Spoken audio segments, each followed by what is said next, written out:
महात्मा Gandhi national rural employment generation act. इस scheme से फ़ायदा तो बहुत सारे लोगों को हुआ, पर अगर जम्मू कश्मीर में पुंछ में देखा जाए तो लगभग 3.5 करोड़ से ज़्यादा की लाइबिलिटीज़ अभी भी वहाँ पे पेंडिंग है। नमस्कार, मैं हिया नेजा और आप देख रहे हैं जेके मीडिया। इतनी बड़ी अमाउंट जो मैंने आपसे साझा की, इतनी ज़्यादा लाइबिलिटीज़ क्यों पुंछ में देखने को मिल रही है, वो भी सिर्फ एक स्कीम के तहत।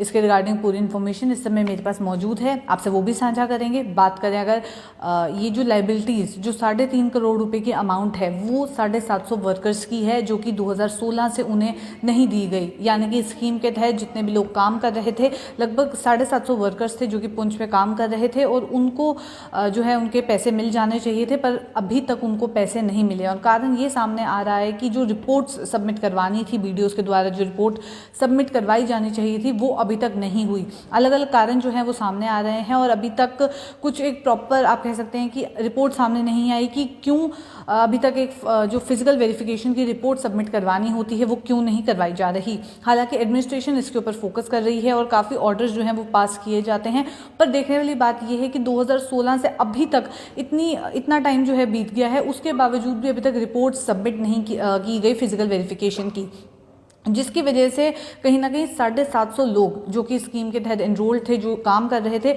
उनकी पेमेंट्स अभी तक पेंडिंग है और उनको कहीं ना कहीं इम्पैक्ट जो है वो देखने को मिल रहा है। 2016-17 और 2017-18 के बीच ही लगभग 3.5 करोड़ जो है ये अमाउंट देखने को मिल गई थी कि पेंडिंग है। उसके बाद से भी अभी तक देखा जाए तो काफ़ी अमाउंट पेंडिंग है, तो 3.5 करोड़ के ऊपर ही अमाउंट इस समय चली गई है सिर्फ पुंछ में। वो भी मनरेगा स्कीम की बात की जाए, उसके तहत इतनी ज़्यादा लाइबिलिटीज़ देखने को मिल रही हैं। वहीं अथॉरिटीज़ इस समय होपफुल हैं और ये कहती हुई नज़र आ रही हैं कि रिपोर्ट्स के ऊपर काम इस समय चल रहा है और लगभग 20 से 25 दिन के अंदर रिपोर्ट जो है वो सामने आ जाएगी और उसके बाद फंड्स भी रिलीज़ कर दिए जाएंगे।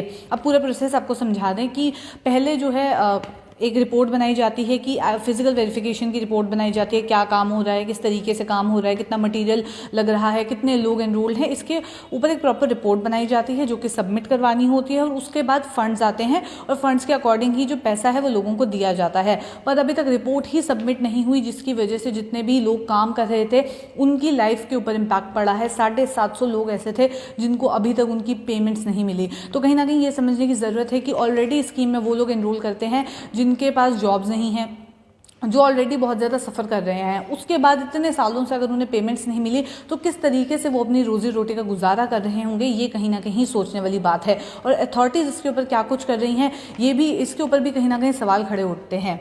साथ ही साथ आपको बता दें कि जितने भी ब्लॉक डेवलपमेंट ऑफिसर्स हैं पुंछ में, उनको अपनी रिपोर्ट सबमिट करवानी थी जो कि उन्होंने नहीं करवाई। जॉब सीकर्स की पेमेंट अभी तक पेंडिंग है। जितने भी वहाँ पे पुंछ की बात की जाए तो जितने भी जॉब सीकर्स थे उनकी अभी तक पेमेंट्स पेंडिंग है। एग्जीक्यूटिव इंजीनियर ने पूरा मैटर जो है वो assistant commissioner development ACD Poonch के नोटिस में भी लाया, पर उसके बावजूद भी ऑफिशियल ऑर्डर्स भी निकाले गए, उसके बावजूद भी अभी तक रिपोर्ट सबमिट नहीं की गई है।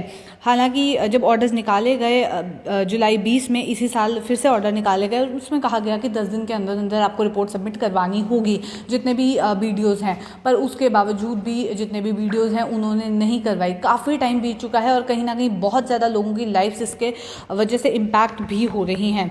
हालांकि जो ऑफिशियल अथॉरिटीज़ हैं वो ये भी कहती हुई नज़र आ रही हैं कि जितने भी वीडियोज़ हैं उन्हें बहुत बार रिमाइंडर भी दिए गए, पर वो हर बार अपना रीज़न लेके सामने आ जाते थे और अभी तक उन्होंने ऑफिशियल रिपोर्ट सबमिट नहीं करवाई। और जब तक ऑफिशियल रिपोर्ट सबमिट नहीं करवाई जाएगी, फिजिकल वेरिफिकेशन की रिपोर्ट सबमिट नहीं करवाई जाएगी, फंड्स रिलीज नहीं हो पाएंगे। जियो टैग फोटोग्राफ्स और सर्टिफिकेट जो वीडियो के द्वारा इस रिपोर्ट के थ्रू सबमिट करवाए जाएंगे, उसी के बाद फर्दर कोर्स ऑफ एक्शन जो है वो किया जा सकता है। उसी के बाद फंड्स रिलीज होंगे और लोगों के पैसे मिलेंगे और इस वजह से बहुत ज़्यादा लोगों की लाइफ इम्पैक्ट हो रही हैं। वो भी इस समय एलिगेशंस लगा रहे हैं कि इस स्कीम का इस तरीके की स्कीम्स को लॉन्च करने का फ़ायदा ही क्या जब लोगों तक बेनिफिट ही ना पहुंचे। लोग काम भी कर रहे हैं पर उसके बावजूद भी जो एक पेमेंट उनकी बनती है वो उन लोगों को नहीं मिल रही। तो क्या उसके कारण है वो अभी तक सामने नहीं आए। हालांकि वेरिफिकेशन प्रोसेस के ऊपर इस समय काम किया जा रहा है, ऐसा अथॉरिटीज़ कह रही हैं और जल्द ही रिपोर्ट सबमिट करवाएंगे।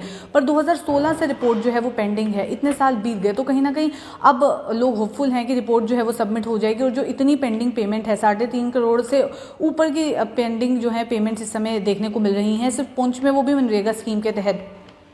लोग भी होपफुल हैं कि अगर ये पैसे आ जाते हैं, फंड्स आ जाते हैं रिपोर्ट सबमिट होने के बाद, तो कहीं ना कहीं उनको उनकी पेमेंट्स मिल जाएंगी जो काफ़ी साल से पेंडिंग है। पर सवाल यहाँ पे ये खड़ा उठता है कि इतने समय तक अथॉरिटीज़ क्या कुछ कर रही थी। चलिए इस सवाल के साथ मुझे दीजिए इजाज़त। नमस्कार।